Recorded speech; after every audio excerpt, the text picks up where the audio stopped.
All right, welcome everybody. Good afternoon, good evening, good night. I don't know where you are. This class is dedicated to Noach ben Leah. Should have good news. If you want to sponsor a class, let me know. You should have good news immediately. Amen. Amen. Okay, so today is Yud Beis Tamuz. Actually, today is Yud Gimel Tamuz, the 13th day of Tamuz. And if you haven't figured out already, I am a chassid. I'm a Hasidic Jew. I don't know if it was the beard or the yarmulke, what gave it away, or the fact that I always talk about being a chassid or a Chabad Chassidus. And today is a major day in the calendar, yesterday and today, and it has practical implications for us. Today was the day that the Frierdiker Rebbe, in Yiddish, Frierdiker means the previous Rebbe of Lubavitch, Rabbi Yosef Yitzchak Schneerson, was released completely. Actually, he was released from jail completely. Yeah, he was released from jail completely. And he wrote down the episode, what happened while he was in jail. The question is, how could he have possibly written down in a Russian jail? So let me just tell you a little bit about a Russian jail and why he was in jail to begin with. You weren't allowed to, during his time, during communist Russia, you were not allowed to spread Judaism. Judaism was counter-revolutionary. Now, if you were an older person and you spoke to older people, meaning probably you were in your 80s, they didn't see you as such a threat. So that's why you would see pictures of Hasidim, or a synagogue would still exist. But if you were to deal with children or younger people, strengthening their observance, that was counter-revolutionary. In fact, you were called a Schneersonist. And hundreds of Chabad Hasidim were murdered by the communist Russia. They would get caught. What were they doing? They were setting up little chedarim. They were setting up schools and mikvahos, a mikvah, which we'll talk about. If you don't know what that is, we'll talk about that at a different time. Ritual bath, especially for women to go nowadays. Men also go, but there's no obligation nowadays for a man to go to mikvah. But for a woman, there is, necessary for having children. It's called taras hamishpacha, family purity. What else would they do? They would set up shoichtim. I'm sure you've heard me use that word many times. A shoichet, a ritual slaughter. Now, these were capital offenses. Capital offenses. You had to send your kids to school, universal school, like we spoke about yesterday, public school. And if you encourage people not to, you were held liable and you would be murdered. Now, I mentioned just before, he was a Schneersonist. People who would do this were considered Schneersonism,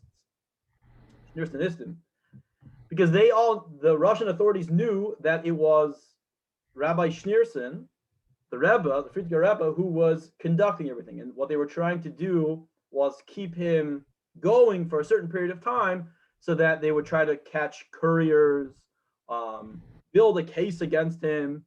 And he was for sure going to die, like for sure going to be executed once they decided to capture him. Execution was certain because everybody who followed him was executed, pretty much everybody. So he was brought into prison, and we're going to talk a little bit about what he said and what that means for us, a practical lesson for us, and why, and what does it mean when a tzaddik does an event, does something? What does that do? That does something that changes the world, so to speak. When Moses did something, especially Abraham, we're going to speak about Abraham and his the binding of Isaac, which is called the Akedah. We'll talk a little bit about Hannah and her 7 sons. If you're not familiar with the story, I'll explain a little bit about that. And the theme is how do you deal with opposition? What's the Jewish way of dealing with an opposition? Now, opposition doesn't just mean physical opposition. Opposition, as we'll see from Abraham, from Avram, it's also mental opposition, physical spiritual opposition. So let me give you a little bit of a background, a little bit of a story of what the Frierdiker Rebbe, the previous Rebbe, wrote while he was there. So they took him to jail. I'm just reading some of the notes that I wrote down just before. And he made a achlata. Achlata means he was machlit. Achlata means to make a resolution. And he made a resolution as soon as they arrested him, 3:30 in the morning, that he was not going to be intimidated by them. Now we'll talk about what kind of tactics they would do to try to intimidate people. So anything what he did was he made a resolve that if they were going to try to move me away from my service to God or my connection to God in any way, they would have no way of being successful. So, and the words he used were Ein ve'efes mamish. These people, these opposition, the guards, were considered Ein ve'efes mamish. Now that term is only used, the literal translation is completely nothing. Absolute, no substance. Okay. Are you kidding me? Like, really, absolutely nothing? Nothing like I'm looking outside and I see nothing. I don't know. I see the sky, I see space or whatever, just the space particles. I don't even see the particles, nothing. So what does that mean, and what does that mean for us? So just to give you an example of what he went through, as soon as they brought him in, they put him into a room filled with filth and vomit and excrement up to his knees. And he says that there were rats there was trash, and there was no place to lean. He couldn't lean anywhere, and he was there for 24 hours. That was his introduction into the Spalernka prison. It was the most infamous prison. And so how did he serve Hashem? He explains that he had to daven Shachris, Mincha, Maariv. He didn't have his tefillin. He had his tefillin on in the beginning, but then they took it away from him. So he figured out, they scheduled time, like feeding time was about Shacharis, Mincha, and Maariv. So he was able to serve Hashem. He would daven for long periods of time, he explained. Now, they would command him, I just want to bring this out because I think this is very pertinent and I think it's very practical. They would command him to stand up. Yeah, the rule was in prison, if a guard were to come in, you had to stand up for them. You would never stand up to them. He would never stand up. And of course, he would get beaten. And they would speak to him in Russian, and he knew Russian, and he would only respond in Yiddish. Again, showing this, I am not going to be intimidated by you. And this is what he writes. And also, there were other people in the jail cell. There was two other Jews and a non-Jew, and they wrote about what it was like being in his presence. Now, there was a Jew that would come in, and a Jewish guard called the Yevsexia. It's called the Yevsexia. That was the Jewish brigade. They were the ones that would really turn in Jews. They would act like Jews, meaning they would come in acting Hasidic, and then they would trick you, and ultimately you would get thrown in jail. So there was one in particular whose father was a Chabad Chassid. Obviously, he then turned not to be, and joined the Communist Party. And of course, when a Jew joins the opposition, they go all out. So he one time came into the Frierdiker Rebbe, it says, and he just said, "Why can't you stand up? Just stand up for a little bit. Like they're coming to tell you good news sometimes, and all you're doing is getting beat up. Every time they would come in, they would beat him up." And he didn't respond to him. Again, showing this. You're nothing to me. You have no substance in my life. They would come in again. Another guard would come in. He wouldn't answer them. Another Jewish guard once came in and was in a fit of rage. The Frierdiker Rebbe says that he hit me so hard that I felt pain there on the side, I think for the next 15 years. Like he felt he couldn't move. In fact, the Frierdiker Rebbe was in a wheelchair for the rest of his time after he left prison. But again, he didn't give them any substance. That's the word over mamashos. He didn't give them any substance. It wasn't just physically. He says there was times when they would speak threats. One time, this one Jew came, this one Yevsexia, horrible guard came in and said, "If you're not going to answer me, I'm going to teach you a lesson." To which the previous Rebbe responded, "We'll see who will teach who a lesson." So even to threats, forget actually getting beaten up, but even to threats, he didn't respond. So eventually he was released, that was the miracle. And when they brought him in, they brought him in to release him. They actually, the Jewish guards, gave him a title. meaning they called him Rebbe. We're here to tell you that you are going to be released. Now that's significant. That the Rebbe says that's something significant, that they sort of speak, they turned around and they recognized him as being a great person, someone of stature. Now that might seem insignificant to you, but if you know read about communist Russia, they would never do such a thing. And he walked in and he saw on the paper that said he was going to be released. Now he was being released to Kostroma, which is a Siberian town, a place in Siberia with like 5 Jews or something like that. And he saw on the paper it said execution, and then it said crossed out, no, and then it said 10 years hard labor in so-and-so place, I don't know, crossed out and said no, and then the third thing said 3 years Kostroma, and it said yes. So he saw the original sentence, and there's much more detail to the story. It's not so pertinent. He saw that the original sentence was execution, and there was no reason not to execute him. I mean, and they asked him, "How do you want to leave?" And he said, "I want to leave first class." How do you want to leave jail? Because they allowed him to go home for 6 hours to gather his stuff, and then he could go to Kostroma by himself. He didn't need a guard. So they asked him, "How do you want to leave?" He said, "I want to leave first class." So again, like showing this, like you're still nothing to me. I'm going to leave out of here first class. And then he said, the train from my town in Rostov, which is where he was from, to Kostroma, when will it arrive? And they responded, it'll arrive on Shabbos. To which he said, I'm not leaving if it's going to arrive on Shabbos.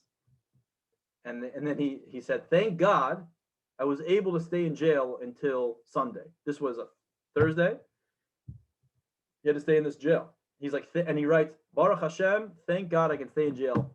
I was able to stay in jail until after Shabbos, which was quite, I don't know if we could do that. Anyway, he stayed till Sunday, and he just never gave in. Now, just to bring this point further, and we'll get to the Chassidus behind it. When he arrived at home in Rostov, he told the Chassid, Michal Dvorkin, whatever, a big Chassid, to go set up a Jewish cheder, a Jewish school in Kostroma, and make sure the mikvah is kosher. Now, he was just thrown in jail for this reason. And now he's going, the first thing he does when he gets home is to make sure we continue our efforts. And I'm going to Kostroma, I want you to continue the efforts.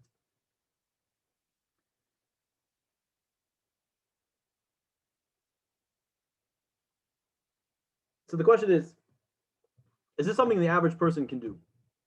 And there's a saying, and it's going to play itself out. It says in the Talmud that when a tzaddik does something, it opens up the tzinurim, it opens up the pathway, the passage for other people to walk through. And I want to give an example. It says the greatest test, it says in the Talmud, it says the greatest test ever withstood was by Abraham, when Abraham offered up his son Isaac onto the Akedah. And it gives a story that the Talmud says, what about Hannah and her 7 sons? What's the story of Hannah and her 7 sons? Hannah and her 7 sons were the most influential people, Jewish people at the time, and there was an evil king, and the king wanted the sons to bow down to him in front of everybody. And it started with the first son, and the first son said no, and they chopped off his head, or they killed him right away. I think they slit his throat. Next son came, same thing. He said no, and they killed him. Third, fourth, until they got down to the 4-year-old son. I think he was 4 years old. And the king said, I'm just going to throw my ring onto the ground. I want you to pick it up.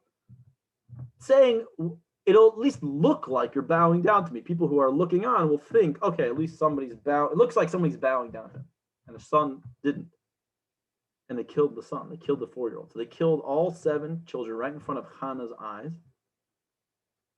And with that, Hannah said, my test is greater.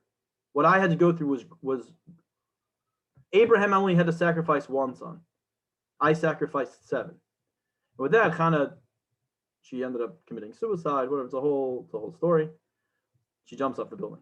But the Gemara says that no, Abraham's test was more difficult. Why was Abraham's test more difficult? Because Abraham was the first to do it. And says the Talmud something very interesting, that when a tzaddik does something for the first time, it makes it easier, so to speak, for future generations to do it. Yeah, I always like the line: the first one through the door is always the bloody one, but the door is open. At the end of the day, the door is open. Now, we're not taking away from Chana's story, and there's a lot to learn from Chana's story. Obviously, this is not. I'm just telling you that a tzaddik opens up when a tzaddik does something. He's doing it, or she's doing it, to open up and make it easier for future generations to do what they need to do. So the question is over here, what does that mean for us? Like, what nowadays, how does that play itself out practically? So the Rebbe says like this. The Rebbe says in a mimer, in a Chassidic mimer, that when a Yid makes a resolution, and it's rooted in the Zohar, when a Jew resolves to do something, it not only will have an effect upon him, but it'll have an effect upon his environment. It'll have an effect upon other people. And we saw that in the story with the Friediger Rebbe of the previous Rebbe, that by the fact that the Jews started calling him Rebbe, giving him a title. And in fact, when he was ultimately released from Kostroma, he only spent 10 days in Kostroma. When the guard went in, the guard called him in and rose up and said, I want to be the first one. I feel it as a privilege to be the first one to congratulate you that you're going to be released from prison. We see that has an effect on somebody else. And I think you see that practically, that, someone who of great character and great integrity, when you're in their presence, even if you don't agree with them, it has an effect on you. And it brings out your quality of integrity and resilience and strength. Which brings me to, why in the Torah, why in davening and prayer do we constantly say, why do we praise God? Why do we praise God? Does God need our praises? We say, oh, God, the merciful one, God, the omnipotent, God, the strong one. God, you're not even touching the surface of who God is. And why does God need your praises? I don't need your praises. So the Zohar explains that by calling God, saying to God these attributes, it draws it out of him. Yeah, very practically speaking, when someone comes up to you and says, wow, you're like a really nice person, don't you become more nice? Like all of a sudden you become much nicer. You're very intelligent. You start acting more intelligent. You're very giving. You're very generous. You're going to be very generous. Or one of my favorite is when somebody lets you in, when you're driving and somebody lets you into the lane, how quickly are you going to let somebody else into the lane? Meaning you're probably looking for an opportunity to bring somebody else in the lane, or hold the door. Somebody holds the door for you. You hold the door for someone else, because it draws it out. Yeah, we're God in a microcosm, so to speak. We have very similar attributes. So by understanding how the human psyche works, we can understand how God interacts with the world, how God's psyche works, so to speak. So by praising God, it brings it out of you. So acting resolute and acting with integrity, says the Zohar, will draw out the integrity of the other person. It says a chassid machta sviva. It says a chassidic Jew, and we're all chassidic Jews, right? We're all chassidim to some one, and you don't have to actually look like this to be a chassid. Makes an environment. A chassid machta sviva. A chassid makes his environment. By acting in a certain way, you change the environment in which you find yourself in. And not only and the Torah believes in the butterfly effect. I forgot the exact language. It doesn't call it the butterfly effect, but it shows how the world is all connected. And in fact, by you changing the way you are in whatever place you find yourself in, has an effect upon the rest of the world. It elevates the world, so to speak. And that's a test. The word test itself, a test. I don't know if you saw my Instagram today. While preparing it, this class, that's how it came up during my research. This is a very famous line. What is the word for test? The word for test is nisayon. The question is, why does God test us? Doesn't God know everything? Yeah, you want to test someone else's relationship with you. You want to see if someone's really committed to you, so you might give them a test because you don't know what they're thinking. But God knows what we're thinking. God's thoughts are not like our thoughts. In other words, God, the Torah says God doesn't think in the same way. God knows you are an extension of God. So by extension, God knows what you're thinking. So what's a test? The word for test, nisayin, comes from the word nes, which means a flag. What do you do with a flag? Says the Torah, you raise a flag. A test is to do two things. Number one, to raise you up. Yeah, if you overcome the challenge, it raises you up. And another reason, it's not for God to know, it's for you to know. It's for you to know where you're holding and then make the proper decision, the proper choice to move forward. And by definition, by moving up closer to spirituality. I just want to now go on to this little concept over here, just referring back to my notes a little bit. What does it mean that God, how do you look at things as a nisayon? I mean, how do you overcome certain tests? How do you see opposition as nothing? Ein ve'efes mamash, just like the previous Rebbe did. What does that mean? So just to explain in Chassidus, as we speak about many, many times, that there was a world of tohu and there's a world of tikkun. Tohu was the revelation of godliness in its complete form, meaning God's attribute of kindness shined in its ultimate form, and God tried to put a like a shell around it, physicality around it, so to speak. But of course, it shattered. The physicality and together with the spirituality, the level of tohu shattered, and it fell into the world, and they became sparks. We call them sparks of kedusha, and they come from very high places. Like I've mentioned many times, why did Isaac show more attention to Esau, to his son Esau? Why did Abraham show a lot of attention to Ishmael? Because we know the concept in Chassidus that the higher something is, the farther it falls down. And the example that it gives is like a stone bridge, a stone wall, that if the wall were to topple over, the stones on the bottom hardly move further from its spot, but the higher stones will move much further down and even further away. So what does that mean? That means that there are certain things in this world which are not certain sparks in this world which are not very far from godliness. For example, kosher. Kosher, it's not very difficult to take the godly sparks of kosher, and elevate them. You have to eat kosher anyway, and you can digest it. It becomes part of who you are. And if you eat with the right intention, you eat in what the Rambam says, in a refined manner and in a way to serve God, it'll be elevated. So it's not so difficult. Kosher is like not such a difficult thing.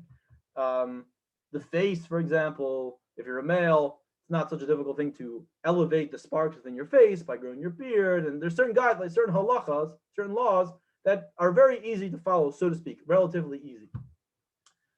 Now, what about those sparks that are very far? And what does that mean, the sparks that fell very, very far down? So those sparks are like non-kosher food. How do you elevate sparks in non-kosher food? So this is the whole thing. By not being engaged in them, and by not being engaged, I'm translating it from the original, not giving it substance. When you eat food, you become engaged in the food. And by being engaged in the food, that's how it becomes elevated. You have to engage in it and extract it, becomes who you are, you engage in it. But those sparks which are very far, in other words, tests, there are sparks. Sparks don't just mean in physical things, but sparks are in anything in the world of Asiya, the world that we live in, which include tests, things which are opposing godliness, so to speak. They're aggressively opposing godliness, like non-kosher food, or someone trying to stop you from acting the way you need to be, or even mentally. Yeah, and then we'll get into that in just a second. The way to elevate those sparks is by not giving them substance, by not engaging in them, because by engaging in them, you're giving it a reality, you're giving it a substance. Like the Gemara says about demons, remember we spoke about demons? So what does it say at the end of the tractate? After it gives a whole bunch of stories about demons, Shadim, it says, by the way, if you don't really believe in them, they don't really exist. The language it uses. In other words, if you don't give it substance, it doesn't have any substance. It's only dependent upon you giving it substance. By you engaging with it and by you giving it a name, so to speak, by you letting it control you, you're giving it substance.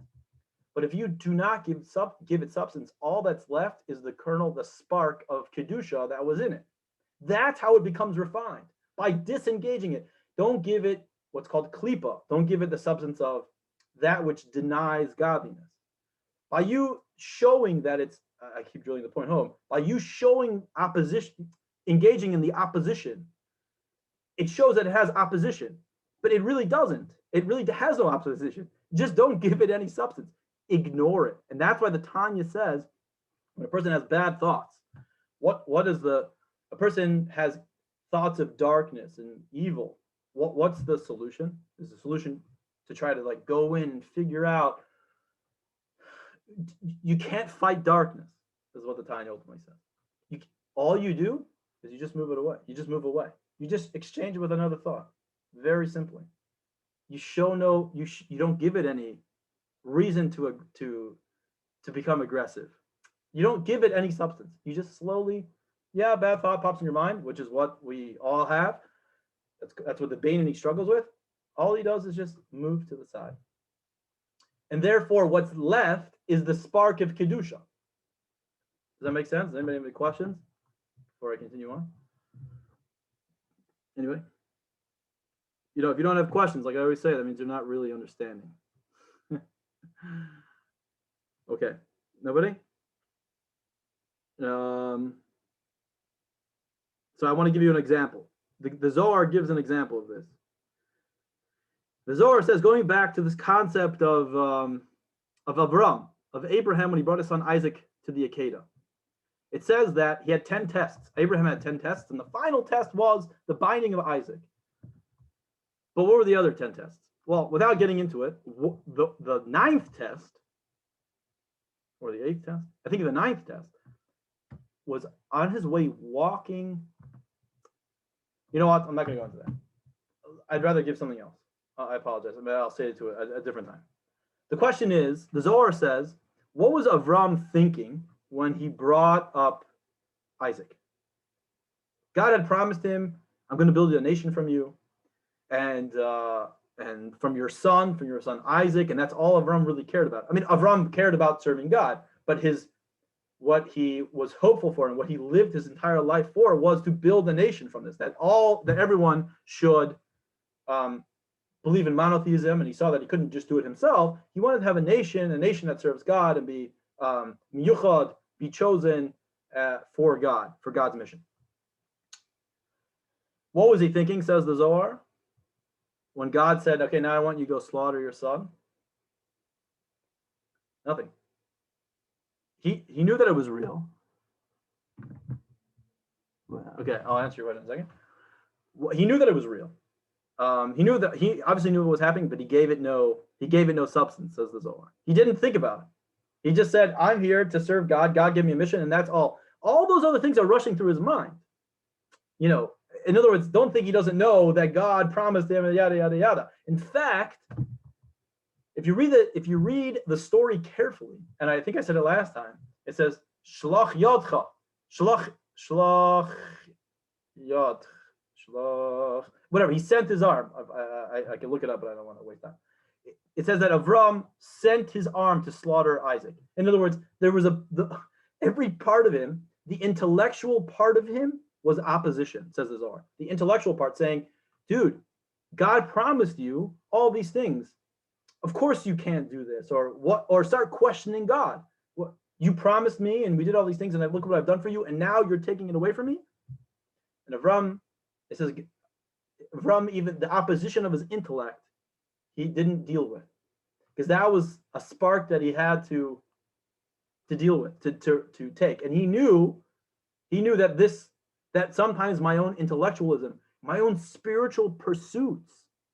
You might think, what do you mean I'm acting spiritual? Isn't that the right thing to do? No, not necessarily. Is it within the guidelines? Maybe this is a test. It's a very refined test. And for whatever reason, God sees now that you have the ability to work through it. or to not be bothered by it.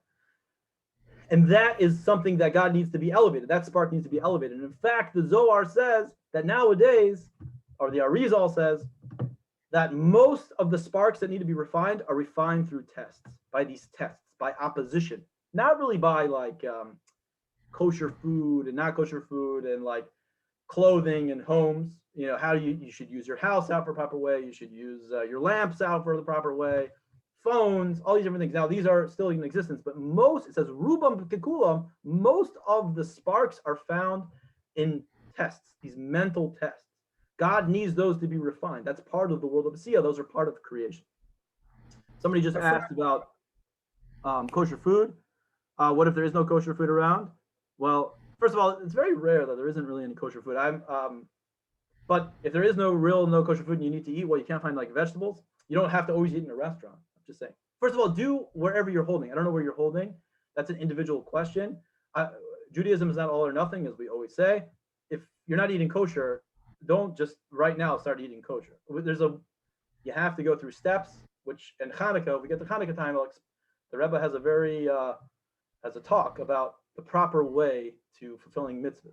That you should start, especially if you do things later in life, like Rabbi Akiva, Reish Lakish, all these different people. There's a step, an order of how you should come back to Judaism. You should not move completely at once. Somebody have a question? Zelda, you have a question? Yes, I have a frage. It always occurs to me whenever we talk about the Akedah and we talk about Avram, that what if the Abishta would have said to Sarah to do the exact same thing? I can't even imagine a mother doing such a thing. So here we have a father who seemingly is willing to blank his mind to take the child up. And so my question is, so the Abishter picked Avram, he's male, he picked him because of a special character, he picked him because he knew a mother wouldn't do such a thing? So, okay, it's a great question. The answer to your question, I don't know. And we saw that Sarah died because of this, right? It says that her soul flew out of her body when she found out. Would she? I don't think a mother, she probably wouldn't have. But I don't know the answer. I don't know the answer to that. But we do know, maybe he picked Avram because Avram, I think Avram cared more. Now, this is my own svaras, and I have to look it up. And I want to make sure that what I'm saying to you is not, I haven't found a source for this. But I do know that Avram cared about building a nation, that Isaac meant something much more than him than just a son. It was the future of Judaism, and God was dependent upon Isaac having a family. Avram knew that. It could be that Sarah, his wife, cared about the son. She clearly did. She cared about the son the way the son is, not for any sort of glorification of God's name necessarily. I just want to say something very quickly, that God always told Avram to listen to Sarah. Remember, I'm not familiar with this, that she had a greater level of prophecy than he did.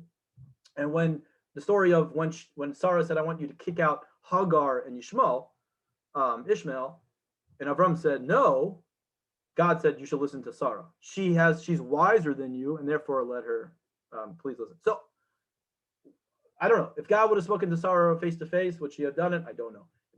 And to answer your question, I don't know. I mean, it's a story that, first of all, it goes against Torah. You can't sacrifice your son. I mean, the whole story is bizarre. And that was the point, that Avram was opening the doorway for self-sacrifice. Self-sacrifice not meaning physical sacrificing of your children. It's the going against what makes sense to you. The doing what is the mission. You have a specific mission, and you need to accomplish that mission, and you can do it at all costs, even intellectually if it doesn't make sense to you. And even spiritually, it doesn't make sense to you. Yeah, the famous story, a very Hasidic story, is a man who was very wealthy. Whether the story happened, first of all, the story does happen, but whether the story actually happened, sometimes Hasidim say whether a story actually happened, who knows? But the truth of the story, or the lesson, the moral of the story is true, and therefore we need to make it a part of ourselves. So the story is like this, very short story. A wealthy man, he was a very good Hasidic, very pious, and he would give a lot of tzedakah. In fact, he would give like 80% of his money away to charity, to tzedakah, helping orphans, helping orphans and all these different things, and he became poor.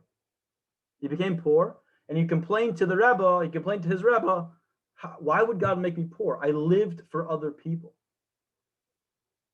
To which the Rebbe replied, and you know, like, this person's a good person. Why am I not a good person? Am I not doing the right thing? And look how many people are dependent upon me. They benefit from me. Why would God take that away from me? And so the Rebbe replied to him, "Who says that's your mission now? Why do you think that's your mission right now? Maybe your mission changed." It's a very hard story to, as a human, it's very difficult to really appreciate. But the story is true nevertheless, and it happens very often. In other words, you're really only thinking of yourself. You're not thinking of God. What does God want from you? And anyway, to just move on, I just want to conclude that there are certain things that we elevate by staying away. Certain things within ourselves, they get elevated by staying away. Do not get involved. In fact, I want to say that one time the Alter Rebbe, the founder of Chabad, was he had a very difficult job of trying to give over Chassidus in Lithuania, which were the Misnagdim, those who oppose godliness. And he said they once cornered him in a room, and they asked him to explain everything. It was a very, very challenging situation. But how did the Alter Rebbe react? Which, by the way, I want to explain. Everything is about how to react. You react. Judaism, we have to react the proper way. How you feel inside, that takes a much longer to change, and don't expect to change overnight. But how you react, that is within your control, and that is what is expected of us. Anyway, so how did he react? He reacted by singing a niggin. He sang it. And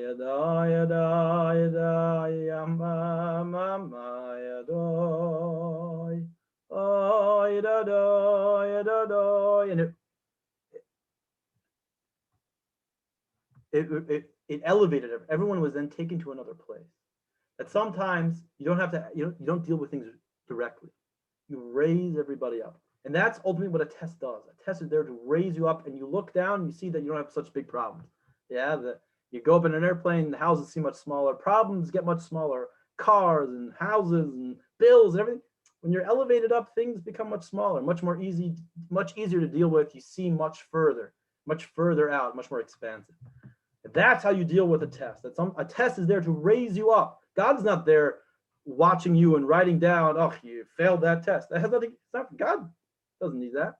It's for us. It's for us to make the right decision, to raise us up higher, to know where we're holding, and ultimately gather all the sparks that we need to.